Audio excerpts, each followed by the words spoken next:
Hola gurises, ¿cómo están? Bienvenidos a un nuevo video en el cual voy a tratar de dar respuesta a la pregunta que seguramente se hacen mientras son el más poderoso rey de los hunos. Y se preguntan, ¿quién fue Atila? ¿Cómo fue su infancia, juventud y formación militar? ¿Cómo fue su ascenso hacia el poder? ¿Cómo era su carácter y aspecto físico? ¿Cuáles fueron sus ataques contra el Imperio Romano? ¿Y cómo fue su muerte y funeral? Así que comencemos por el principio. Entre los principales datos biográficos nos encontramos con que Atila nació en las llanuras del río Danubio en el 395 y falleció en Panonia, que sería la actual Hungría, en el 453. Entre su ocupación fue el rey de los hunos y la causa de la muerte fue una hemorragia interna. Pero, ¿quién fue Atila? Atila fue el más poderoso rey de los hunos, un pueblo estepario que en el siglo IV, en el contexto de las invasiones bárbaras, migró desde Asia Central hacia Europa Oriental. Tras heredar el trono de su tío en el 434, Atila unificó las diversas tribus hunas y las lanzó contra las principales ciudades del Imperio Romano. Así logró constituir un extenso imperio que se extendía entre los Alpes y el mar Caspio, y desde el río Danubio hasta el mar Báltico. Tras su muerte en el 453, una peste y las luchas internas debilitaron su imperio, que fue destruido por el ataque de una coalición de pueblos germanos. Tras la derrota, su hijo Elac se vio obligado a trasladar a su pueblo hacia la región del río Volga, donde poco a poco los hunos se fueron fusionando con otros grupos étnicos. Ahora pasemos a hablar de cómo fue su infancia, juventud y formación militar. Atila nació hacia el 395 en las llanuras danubianas, al norte de la región que los romanos llamaban Panonia y que hoy forma parte de Hungría. Su padre fue el caudillo Mundzuk, que falleció a principios del siglo V. Atila quedó entonces a cargo de su tío, el rey Rugila, quien le enseñó a cabalgar, a disparar el arco y el arte de la guerra en general.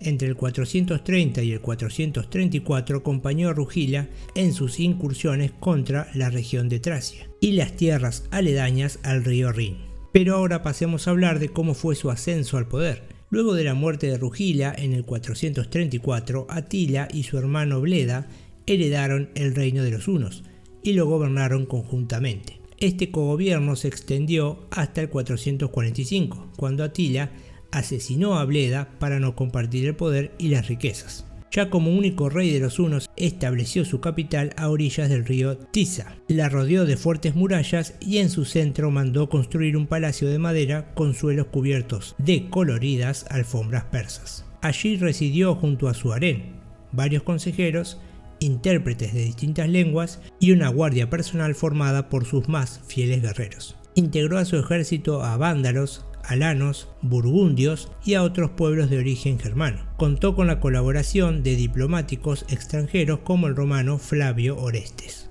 Ahora pasemos a hablar de cómo era su carácter y aspecto físico. Según las fuentes romanas de la época, Atila era de baja estatura, tenía el tórax ancho, la cabeza grande, la tez oscura, los ojos pequeños, la barba fina, la cabellera erizada y la nariz aplastada. En cuanto a su carácter, tenía gran confianza en sí mismo, era cordial y generoso con sus guerreros y tenía un gran sentido de la hospitalidad con los extranjeros, que se acercaban en son de paz. Pero esa afabilidad se transformaba en furia y crueldad cuando se sentía traicionado. De hecho, mandaba empalar a desertores y conspiradores para atemorizar a quienes no demostraran una fidelidad absoluta. Ahora pasemos a destacar cómo fueron los ataques contra el Imperio Romano. Entre el 441 y el 443 atacó las fronteras del Imperio Romano de Oriente, llegando hasta las puertas de la capital, Constantinopla. Repitió estos ataques en el 447 y el 449, y solo se retiró cuando el emperador Teodosio II pactó la entrega de un tributo anual. A partir del 450 dirigió su atención hacia el Imperio Romano de Occidente, que en aquel entonces era gobernado por Valentiniano III. La primera ofensiva tuvo lugar en el 451 cuando invadió la Galia, arrasando las ciudades de Estrasburgo, Metz y Reims. Pero luego de visitar Orleans fue derrotado por una alianza de francos, romanos y visigodos en la batalla de los campos cataláunicos y se retiró hacia Panonia. En el 452 invadió el norte de Italia, saqueando las ciudades de Aquilea, Milán y Padua, cuyas poblaciones se refugiaron en las montañas o en las lagunas del Adriático. Luego de esas victorias dirigió sus tropas hacia Roma, donde Valentiniano III se había refugiado tras huir de Rávena. Cerca de la antigua capital, conferenció con el Papa León I, quien lo convenció de retirarse a cambio del pago de un importante tributo en plata y oro. Luego de esta expansión regresó a su capital, donde comenzó a planificar una expedición a Constantinopla para reclamar el tributo anual que le negaba el emperador Marciano. Finalizando el video, pasemos a hablar de la muerte y funerales de Atila. Atila tuvo varias esposas, la última de las cuales fue una princesa goda llamada Íldico. Durante su boda con esta joven, en el 453, comió en exceso y brindó y bebió con todos sus invitados. Al final la celebración subió a sus aposentos para consumar el matrimonio, pero a la mañana siguiente sus guardias lo encontraron tirado en la cama alrededor de un gran charco de sangre. Se supone que mientras dormía boca arriba sufrió una gran hemorragia y la sangre fluyó por la garganta. Como estaba ebrio y dormido, no pudo reaccionar y acabó ahogado en su propio flujo sanguíneo.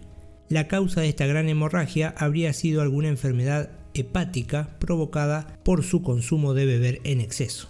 Algunos historiadores niegan esta versión y afirman que fue víctima de un asesinato organizado por el general romano Aecio o el emperador Marciano y ejecutado por Íldico, quien le habría clavado una daga mientras dormía. Sea como fuere, los hunos le organizaron un gran funeral, tendieron su cuerpo sobre un gran paño de seda que extendieron en medio de la llanura. Luego sus mejores jinetes cabalgaron en círculos alrededor de su cuerpo recitando un canto fúnebre. También se cortaron el pelo y se hirieron sus mejillas en señal de duelo. Finalmente los restos de Atila fueron enterrados en un sarcófago de oro, plata y bronce, en un lugar que aún no ha podido ser encontrado. Es probable que los hunos lo hayan enterrado en el lecho de algún afluente del río Tisa, tal como los visigodos habían hecho algunos años antes con el cuerpo del visigodo Alárico. Bien, hasta acá el video de hoy, espero que les haya parecido interesante o les haya sido de utilidad. Si es así, los invito a que le den me gusta al video, a que se suscriban al canal y, como ya saben, hasta otro dato de color.